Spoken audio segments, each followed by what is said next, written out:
പ്രണയാഭ്യർത്ഥന നിരസിച്ചതിന് വിദ്യാർത്ഥിനിയെ കഴുത്തറുത്തു കൊന്നു. കർണാടക റായ്ചൂരിലാണ് ഈ ദാരുണ സംഭവം ഉണ്ടായത്.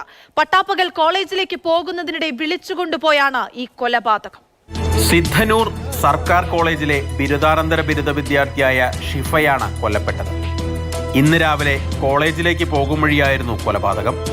പെൺകുട്ടിയുടെ പരിചയക്കാരനായ മുബീൻ എന്ന യുവാവാണ് പ്രതി. പരിചയം മുതലെടുത്ത് ഷിഫയെ ബൈക്കിൽ വിളിച്ചു കയറ്റി കൊണ്ടുപോയി ആളൊഴിഞ്ഞ സ്ഥലത്ത് വെച്ച് ഇയാൾ പ്രണയാഭ്യർത്ഥന നടത്തുകയായിരുന്നു. ഇത് പെൺകുട്ടി നിരസിച്ചതോടെയാണ് കഴുത്തറുത്ത് കൊന്നത്. അടുത്തിടെ ഷിഫ മറ്റൊരാളുമായി അടുപ്പത്തിലായതും ഇയാളെ പ്രകോപിതനാക്കി. കൊലയ്ക്ക് ശേഷം പെൺകുട്ടിയുമായി അടുപ്പത്തിലുള്ള യുവാവിന്റെ കടയും മുബീൻ ആക്രമിച്ചു. തുടർന്ന് ഇയാൾ തന്നെ നേരിട്ട് പോലീസിലെത്തി കീഴടങ്ങുകയായിരുന്നു. അറസ്റ്റ് ചെയ്ത മുബീനെ പോലീസ് കൂടുതൽ ചോദ്യം ചെയ്തു വരികയാണ്.